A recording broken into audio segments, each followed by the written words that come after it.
Now the film's essentially finished, and it's been your first experience making a feature film. If you had it to do again, is there anything you'd do differently and why? And I do a hell of a lot differently. I do a lot differently. We can can it if you want. It's getting a little crazy. But I mean, that's what happens with your first film, though, right? Is that you go through an insane learning curve that you can only go through that curve by being thrown into the sort of the meat grinder and coming out on the other side. Like, I don't want one. I picked something that wasn't conventional, which made things more difficult.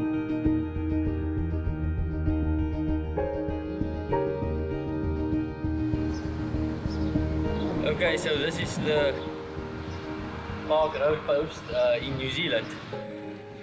Now this is, of course, you can see how fancy this is. That's very big, mixing desk.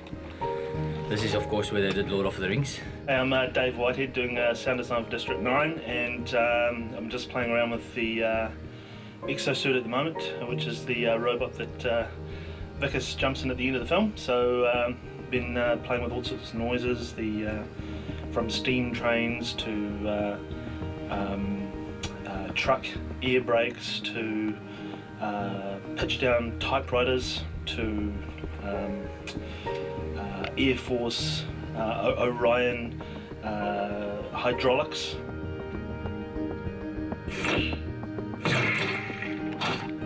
Hi, I'm Brent. I'm one of the two supervisors on the job. There's Chris Ward who's supervising dialogue, and I'm doing the effects, all the kind of physical effects and kind of sound design and that kind of stuff, just kind of overseeing that all that material gets done for the final mix.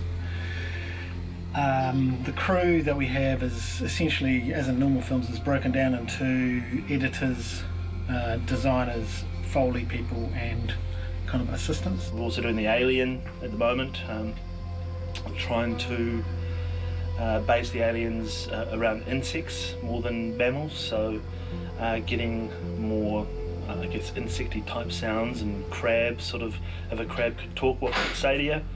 There's your name at the top. Christopher Johnson. There's, you're gonna put your You see, like, you see how well that works? Yeah. That's what I mean. It's like, it's so awesome. Like, he's saying yes, and it's Yeah. like, you just get it. Like, the alien said that. Totally. And it's like, with some of the other stuff, you lose that, because it's like, oh, there's all of these different things happening. Well, what that is bringing the speech to the forefront. Yeah. So that is actually pushing the human speech component, which I guess we're just going to find the happy balance between that, you know, getting it at the right level, so it sounds like the dominant thing, especially for him, like you say, is one of the main things. Put your scroll on the bottom there. See, there's your name at the top. Christopher Johnson. There's, you're gonna put your name at the bottom. And we've got a fairly smallish crew on this kind of show, which is we've got Dave Whitehead on sound design, who's kind of incredibly prolific and fantastic kind of insect maker, and we've got two effects editors, Mel and Hayden, who no doubt you'll meet, and I'm kind of in a supervisory role, and because this job's so kind of guerrilla-like in terms of its kind of makeup, everybody's pretty much kind of jumping on in terms of all hands to the pump, and so I'm doing quite a lot of cutting on this job as well. So which one is this? So that is literally rubbing a pumpkin. So it just sounds. When I was recording the pumpkins, I was standing alone in a room with a butternut, which is a very long, sort of gourd-shaped pumpkin, held by my groin, rubbing it gently when someone looked through the window, and it did look a bit strange because I don't think they saw the pumpkin.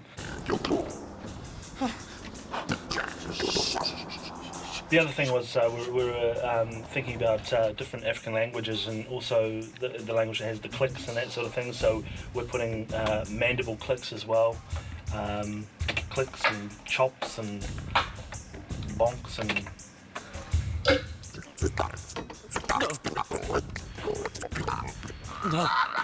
Now this is a frog caller, which is pretty much this little dude.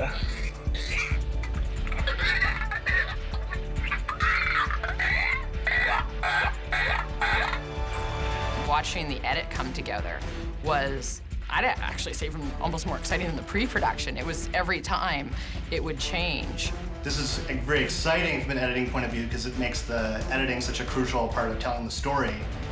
But it also makes it very labor intensive because of the amount of material coming in, and you're not always executing something that's a very specific thing. Sometimes it becomes something else, so you're kind of finding it through the kind of editing process. Editing this film was very difficult. I mean, just because of the volume of footage that we have. We have an insane amount of footage.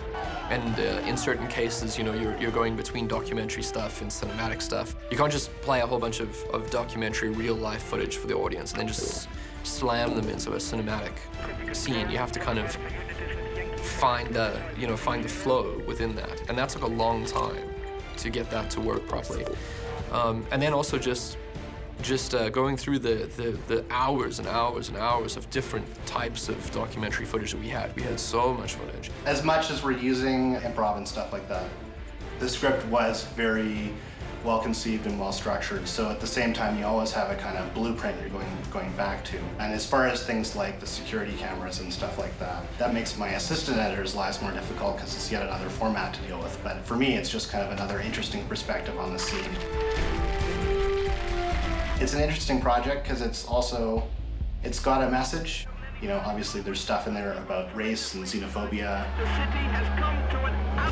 District 9 certainly doesn't ram any themes or morals down anyone's throats, but at its heart, it does have interesting questions that are raised about the way people view each other, especially other cultures. I suppose the interesting thing for me about making the film has been asking the question of what would really happen, you know, what would I really do in this situation? And it raises that question of deciding, well, how different does someone need to be from you or a species or something for you to allow them to affect your life directly? I think, if anything, just to make a film that's engaging as your first film was what I was hoping to achieve. That film is Neil growing up in South Africa, loving the films that he loved and being in that environment. This was not an easy process. There was a lot of stressful moments for me, for sure. You can go through that level of pressure and that level of stress, which ultimately is forced upon myself only because you're asking yourself, is this good? Am I making something that's worthwhile? That's the only place the pressure comes from, really. The way that this whole film came out of this little short is pretty amazing. You know, it's sort of gone far past anything I think any of us expected. It's very much centered around Johannesburg, around the political situation that existed in Johannesburg in the apartheid era, and Neil grew up during that period of time. It's probably, personally, I think one of the biggest challenges that still faces the entire planet. It's still something that people haven't quite realized what challenges will still lie ahead in this area of understanding differences, of what differences to accept, what differences to reject, how, as we become one global community, what's going to get washed out, what's going to stay. Looking at the film now, I'm pretty proud of how much imagery I had in my head prior to going into the film, what I've actually gotten as far as the final product goes, but I still wish there was more. And hopefully I can take what I've learned and implement that in film 2 and kind of, refine the process. But there is an insane amount of learning that happened on this film, believe me.